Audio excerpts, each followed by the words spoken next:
Why the solo album now? Why after 10 years? It was after Back to the Egg, and I just wanted to do something totally different, and so I got a machine and just plugged one single microphone into the back of the machine and didn't use a recording console. And I was originally just going to do 2 weeks messing about and just have a loon for 2 weeks. At the end of 2 weeks I'd done a few tracks and I was starting to get into it, so I kept it another 2 weeks and another 2 weeks and another 2 weeks. I ended up having it for over 6 weeks or something, I think. And it just kept coming out, you know, I wasn't trying to do an album. In fact, I was trying not to do an album, just for my own satisfaction and stuff. But in the end, I had a few tracks and I played it to a couple of people and they said, "Oh, I see, that's your next album." And then it occurred to me, oh yeah, probably is. So then I got a bit serious on it and tried to make it into an album, which was the worst part of it. I was having fun till then, you know. Two things occurred to me when I heard it yesterday for the first time. One, or two names occurred to me. One was Brian Eno. The other thing that came to mind when I heard it was Stevie Wonder. I mean, is he somebody that you have a lot of... Yeah, I like Stevie, yeah, a lot, yeah. And it's probably just because he's the only other kind of person who's done this way of recording an album, you know, recording it all yourself. And he did, I think it was Music of My Mind, that way, where he just played everything. Did you want some sugar? Yeah. Where he played everything. And in that way, yeah, that's similar, you know, because I think we're the only two people I can think of who've actually done this. Well, you're also the only two people I can think of who combine sort of avant-garde electronic sounds with, like, an infallible sense for melody. That's the other thing that we... Well, I can't help that. That kind of, you know, it's one... No, I'm glad I can't help it, but when I was doing this album, you know, I thought I'll make something that it doesn't even sound anything like me. The first 3 tracks I made were the 2 instrumentals that are on the album, and another one which I later put lyrics on, but 3 instrumentals were the first things to come out of it. Just because I wanted something that sounded nothing like me, you know, just nothing like it at all. But inevitably, like, you start to creep through even that, and my sense of tune or whatever it is started to even creep in. Let's go back to the Egg for a minute. Were you very disappointed or shocked or surprised by the negative critical reaction? What do you attest? I'm used to all that by now. Yeah. You know, nearly everything I've ever done or been involved in has had some of that negative critical reaction. You'd think that something like She Loves You with the Beatles would be pretty positive, the reaction to that. But it wasn't. The very first week out, that was like supposed to be the worst song the Beatles had ever thought of doing. So through my experience, like, you know, I've always had that. Ram was supposed to be the worst thing ever. But so the criticism goes on. With Back to the Egg, it was the same kind of thing. There was a load of kind of not very good criticism. The sales weren't up to our kind of normal sales thing. So a little bit I was disappointed because I like success, you know. I like, if I've done a song, I don't mind it going to #1, staying there for 3 months, you know, like I'm like everyone else.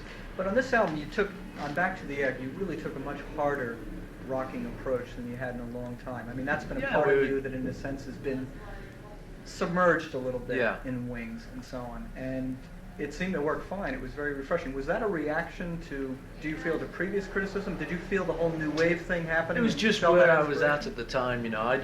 The new wave thing was happening, and I was thinking things like, well, you know, a lot of the new wave is just that they take things at a faster tempo than we do.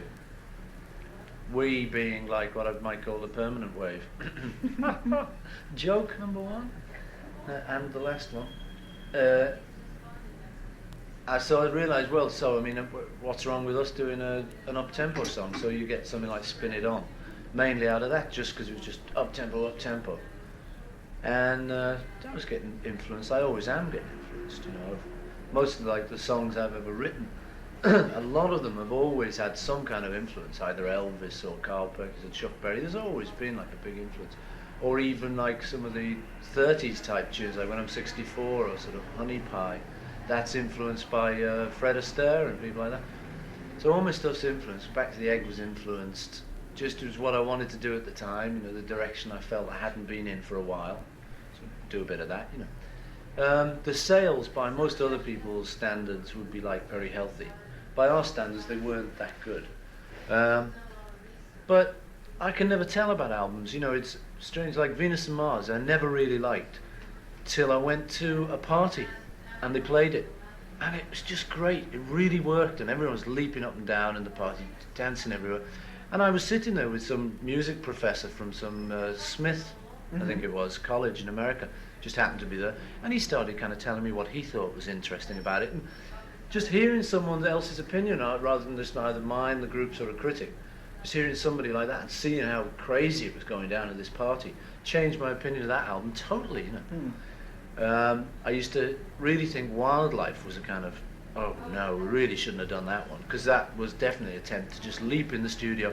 That kind of arose out of one single factor, that we'd heard that Dylan had made an album in a week. He'd just run in and he'd finished it. And I kind of thought, yeah, that's where it's at that time. So we'll run in and we'll do one in about a week or so. We went in, it was done very quickly. Didn't do that well. Not that that worries me, because, you know, when you've had a lot of success, it's not too bad having some that aren't big successes, because you kind of think, well, you know, that's a nice luxury. It's all right, yeah, it's nice. It kind of pads out the sort of the other sides of your image rather than just the all the time success. So I didn't mind it, but I wasn't that up on it. Till one day I was going down Sunset Strip, and there was this camper pulled up, the traffic lights, and some guy, just a longer guy, kind of just pulled out Wildlife. He just had a copy of it, and he just said, I'm going up in the mountains, man, and I'm taking this. I said, yeah, it's the best album you've ever made, man. And that was one guy's opinion, you know. And so that's like what happens with me and my albums. I can never tell when they're right out. Yeah. The minute they're right out, I'm hopeless. I'm totally confused, because I've listened to record business people telling me what's the single. I've listened to people telling me that I should change this or do that. And I'm totally confused by the time an album's out. It takes a few months after, and I start to warm to it, start to hear somebody playing it at a party. And often, like, things that have happened with me is like I hear a sound kind of in the next room, and I think, oh, and I get jealous. I think, oh my God, who's that? You know, and I go to the room and it's us. I think, oh, I like this group. We're all right after all, you know. Because everyone's like a bit paranoid. I think it's almost universally felt that the best Wings album is Band on the Run. Do you feel that way too? Is that the most satisfying one to you, or? Band on the Run was one of those which was going to be fully a Wings album. And we had Denny Seiwell and Henry McCulloch, and Denny Lindrum herself. And what happened was they failed to turn up. We had a big kind of thing, and it was one of those numbers, and just they kind of said, I don't want to go to Lagos and record this album, man, sorry. And it was like I was left in the lurch the last minute. It was literally an hour before we were getting the plane to go on this trip to Africa to record. We didn't know what the hell was in store, but that was my kind of, you know, that was my first hint of like there was something weird happening here. So we ended up there, just three of us in Lagos. And I've played a lot of stuff myself. I played the drums myself, the bass myself, a lot of guitar with Denny, did a lot of the vocals myself, and I took a lot of control on that album. So it was almost a solo album, almost. When you do solo albums, on both the first one and this one, there are a lot of polyrhythms. There's a lot, I mean, you're very busy on drums. I'm into very that, sophisticated. You know? I like that. I'm into sort of African rhythms. When we went to Lagos, the best band ever I'd ever seen live in the world was this band. The guy's in jail, I think, now, or something. He's a bit too political for the local authorities. I know who you mean. Fella Ransom Kuti. Yeah. And we saw them one night at his own club, and I was crying. It was like, it was one of those. I mean, there was a lot of it was relief, and there was a lot of other crazy circumstances. And some weird things happened while we were doing that album, like we got held up with a knife and stuff, and there were all sorts of weird inner things going on during it. It was like a real fight to make that album. So from the start, you know, the two of them didn't turn up. Do you find that in your experience with Wings and the Beatles, that if there is that kind of friction, that unfortunately, can it actually unfortunately, help the creative it does process? help. Yeah, it's an unfortunate thing, because who wants to go around having stress all the time just to help the creative? Yeah. But when it does happen, it does seem to actually help. I mean, it's a drag, because it does. The logic then follows that we should all walk around even more stressed to make better albums. Which, like, you know, I get to a point of thinking, who needs it? You know, hell, you know, I'd rather not make albums than do that. But I think, unfortunately, I think it does help a bit, that, and it did on that one. It gave us kind of really something to fight against. But we were kind of going uphill all the way. So the two guys didn't turn up, so I had to fill in there. But then I kind of thought, yeah, but wait a minute, I love playing drums. Haha, great. And the positive side started to creep in. I'd heard that on some of the later Beatle albums that actually some of the drumming was either done by you or else you gave Ringo Very direction little. for it? Very little. I gave him the what? You gave him a sort of direction for it? We always gave Ringo direction on every single number. Really? Uh-huh. Hmm. It's hardly ever a number when we just said, okay, play what you feel. Mainly it was very controlled. Whoever had written the song, if it was John, he'd say, I want this. And obviously a lot of stuff came out of what Ringo was playing anyway, but we would always control it. There would hardly ever be like a break where we all didn't look at that break and think, right, we don't want anything here. I mean, some of the kind of reasons for the breakup, were things like minor reasons for it. Some of the contributory things were like, because for instance on Hey Jude, I told George not to play guitar because he wanted to play Hey Jude, do, do, do, do, don't make it bad, do, do, do, take a sad song, do, do, do. He wanted to echo in phrases, and I really didn't see it like that, and it was a bit of a number for me to have to dare to tell George Harrison, one of the, whichever way you look at it, one of the greats I think, to not play. It was like an insult almost. So, but that was how we did a lot of our stuff, Was there that, when we were talking about tension again, and creative tension, and how even if it's a pain in the ass, it can be useful. Yeah. Are there any particular albums that you remember? White Album. The White Album, I was gonna the say, tension yeah. album. The Beatles, that was the big tension album. The rest were pretty sort of untense, not that bad, or there'd be one bit of tense and then no more tense and stuff. But the White Album we were all in the middle of the sort of psychedelic thing, or just coming out of it, or whatever. But it was weird, I mean, never before had we recorded with like beds in the studio and kind of people visiting for hours on end and business meetings and all of this. And there was a lot of friction during that album. I remember once Helter Skelter came about because I read in the Melody Maker that The Who, they were talking about a track they made. Now, I don't know what the track was because I never actually heard anything that sounded like the talk. Yeah. But the talk was the loudest, most raucous, rock and rolling, dirtiest thing we've ever done, man. And I don't know what they were talking about. It would have been maybe an album track or something. Never caught up with what the track was. But that made me think, oh, gotta do it. Yeah. I really see that. And I totally got off on that one little sentence in the paper. I said, we've got to do the most loudest, most raucous, and that ended up as Helter Skelter. That was the one that sounded the most fragmented to me, and whereas Abbey Road sounded the smoothest. I was imagining there was a lot of tension at the time Abbey Road too. No, there wasn't. Well, there was actually, yeah.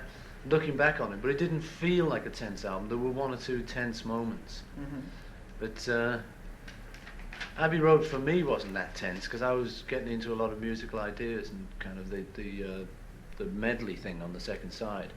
I was very up on doing that and very sort of excited about doing that stuff.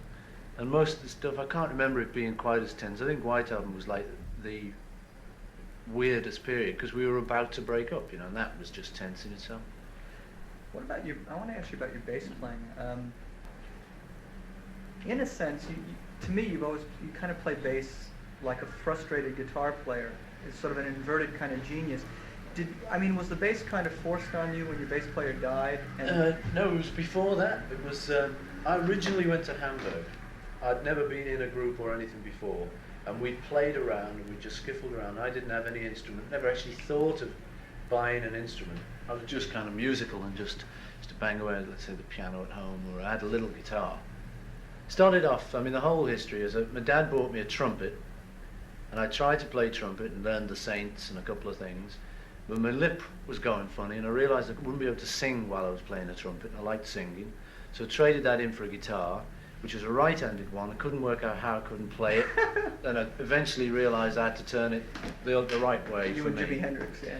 So I turned it like the right way, and amazingly, upon amazing, it felt good, and I could actually, I was strumming with the right hand now, the correct hand, and I could get a lot more feel on it.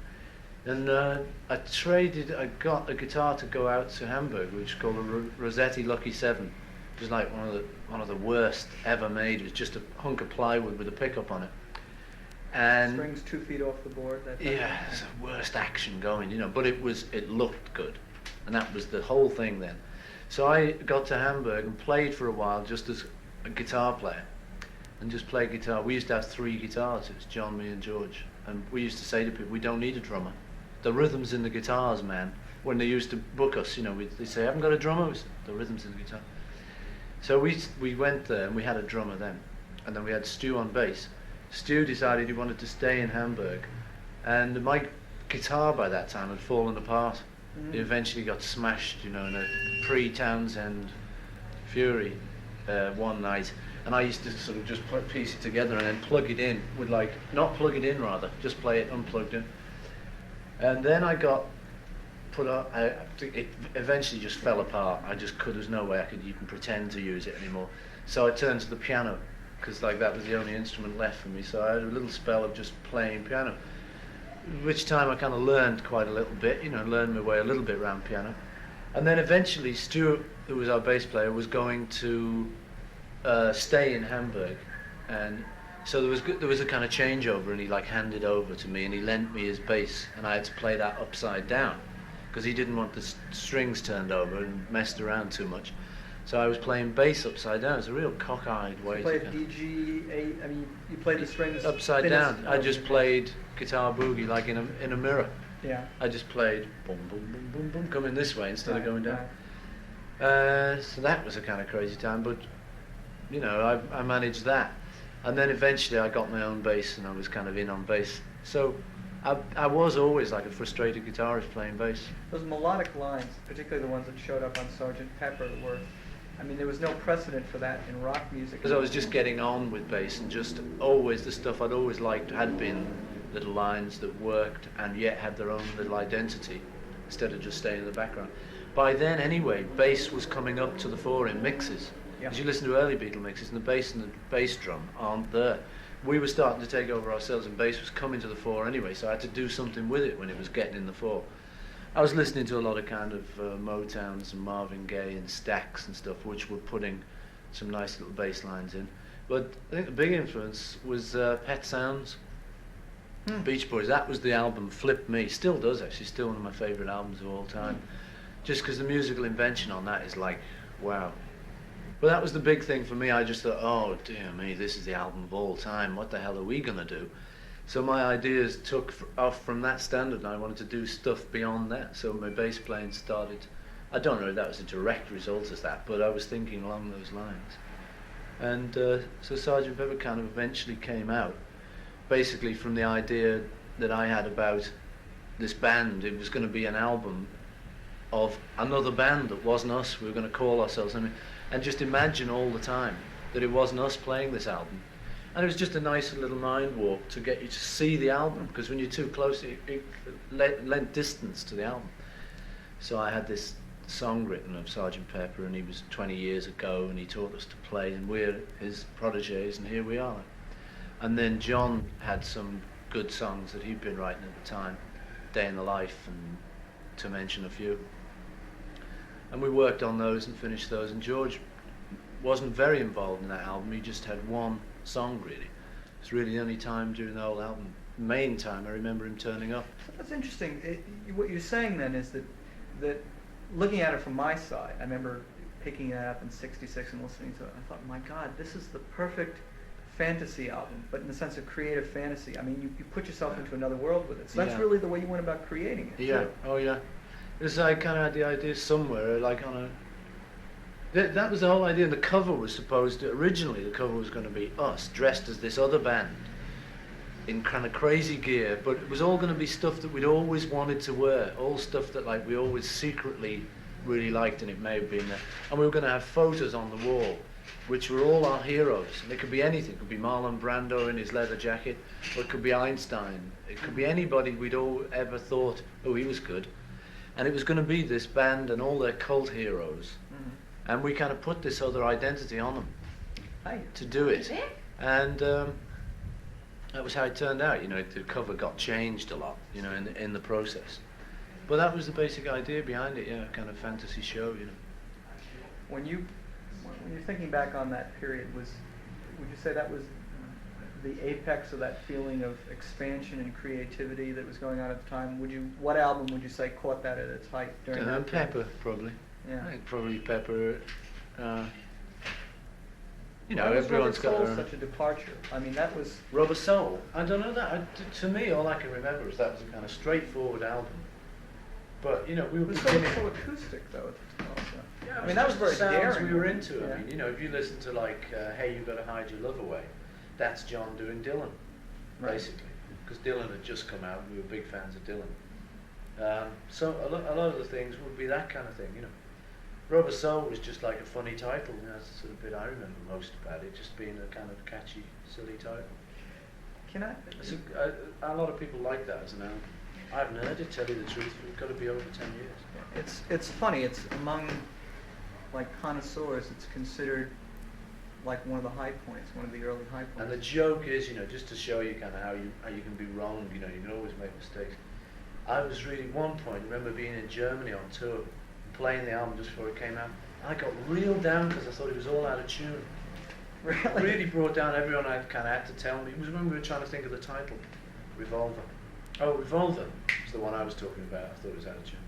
Rubber Soul's another. Cut. Right. When you talk, we're talking about this thing about your impression of your work versus somebody else's impression. Yeah. And I wanted to ask you about. There's a thing. I was talking with Robert Fripp. You know Robert Yeah. Fripp is King Crimson and whatnot. Uh-huh. And he's writing a piece for us, and he was talking about an artist's image and how an artist's image has a life of its own. Yeah. Right? And in the sense that you're Paul McCartney and you're this human being, you've got talents and tastes and so on. But in a sense, almost there's a Robert Fripp or there's a Paul McCartney, which, as Johnny Lydon would say, which has a public image, which people tend to relate to sometimes instead of relating to you as a person. Is this? I mean, this is something you've had to deal with through Wings and through the Beatles. When you first encountered this, was this something? I mean, was it like prison? Was it enjoyable? Did it cause a conflict in you when you felt that? When you saw people reacting to you as? I remember hearing that you guys, when you were in the Beatles, that you used to sort of say, well, you know, why all the screaming? I mean, can't you just listen to the music? At first, you're just an ordinary Joe rocking around trying to make a living. Then you get famous, you get your first hit, and people ask you for your autograph, and you love it. There's nothing you want more than to do any amount of autographs. You know, you want them, I'll do them. Right. And you love it. That kind of wears off after about 3 or 4 years. You just suddenly start to think, wait a minute, what am I bloody signing for you for? You know, so and so. And I've come through another phase now of just thinking, oh yeah, it's okay again. So I've been like in and out of that phase. And fame's the same thing. I remember thinking at one time where I've come to some kind of point of no return, where no matter even now if I say I don't want to be famous anymore, I'll be like Bridget Bardot, where she'll be a recluse, but still very famous, or Charlie Chaplin. They want to get away from it. And I remember thinking, oh, well, that's no use, because, you know, they're going to be after me even more. So those kind of things do come in. I think it's a very weird thing, fame. The interesting thing for me is that the only people who can ever write about it or ever get near to even explaining it most often don't want to, because it's the people who are famous themselves rather than the analysts or the commentators on it. Because the commentators can't quite get behind that mask until they're famous commentators, and even then it's still not the same. It's still a different thing. So there is a very weird kind of double-edged sword to fame. Do you think that was John's reaction? Why he's sort of? No, I don't. I actually don't know, or don't really like to speak for John, but seeing as you asked me, like, my theory is just that he's done enough. He thinks he's done enough in all the things he wanted to do, except being himself. And I think now he's actually just turned on to actually living his own life, sod everyone else. But it's not an aggressive thing, I don't think, from what I can see.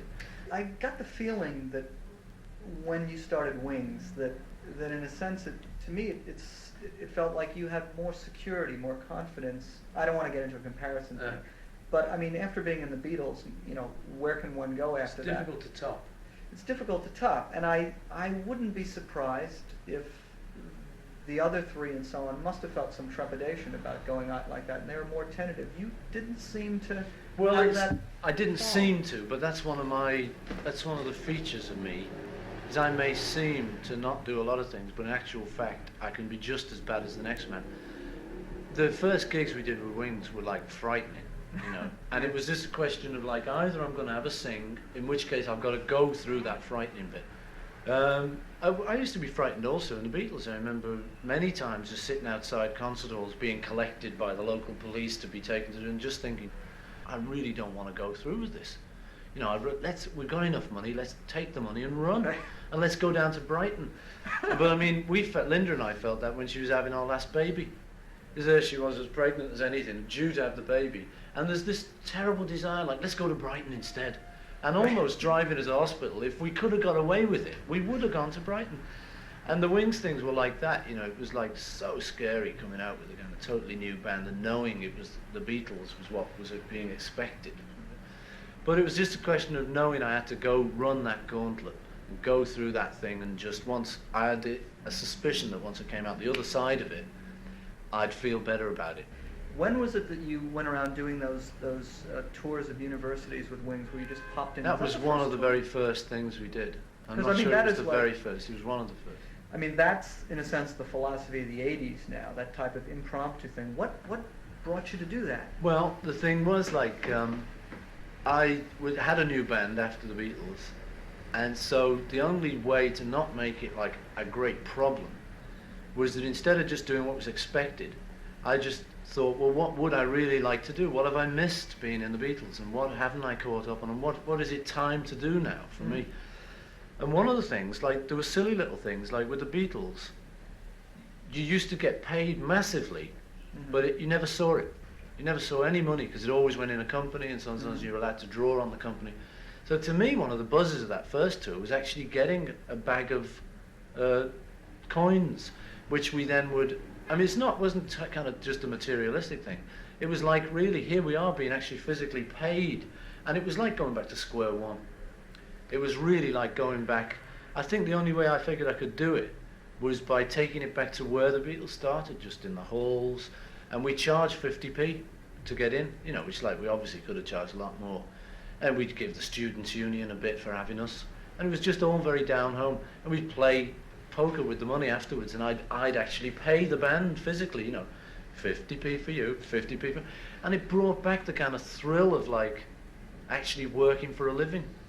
Can you empathize with the new wave thing? Did you, in terms of the early Beatles and when you were in Hamburg, did you feel that same explosive force? Did you have that same kind of Yeah, I think it's always the same. attitude? I think it's always the same, and hopefully it will always be the same. To me, it's just age. It's just a question of age. That when we were 18, we were doing it and getting exactly the same reaction only 20 years before that the new wave is getting now. Which is just people saying, wow, that's freaky, man. You know, even Sgt. Pepper, you know, even when we were well into it. We were doing exactly what they were doing. We were being a rock and roll group. It got christened Merseybeat, which we always hated, you know. And I'm sure a lot of them hate the new wave tag because they think of themselves just as bands and just this and that. It's just tags, you know, it'll always go on. In 20 years' time, there'll be 18-year-old boys and girls wanting to start something new. A lot of the clothes, like, the kids are into now, if you kind of look back, you see a lot of old rockers into all that stuff, you know. You see a lot of people doing things. I mean, Keith Richards, like, got to be one of the original punks. You know, his general look fits in very well, you know. But I don't care about all that, you know. So when we started off with the Beatles, John and I sat down to write some songs. We wrote about the first 50 or so, out of which I think Love Me Do is the only one ever got published. The rest just vanished in the mist of time. Except I've got a notebook somewhere under masses of everything that got them written down. The thing at the time we were trying to do, which made those songs not very good, was one of the things we were trying to find the next beat. Because everyone was talking about it, all the musicals, it was in New Musical Express then, a lot more gentle paper than it is now. It's like a long time ago. And they were talking about rock calypso, you know, Latin rock is going to be the next. And we used to sit around there thinking, now what's going to be the next beat? And we'd write. And the minute we stopped trying to find that next beat, the newspaper said, it's Merseybeat. And we found that we'd discovered the next beat without even trying to discover it.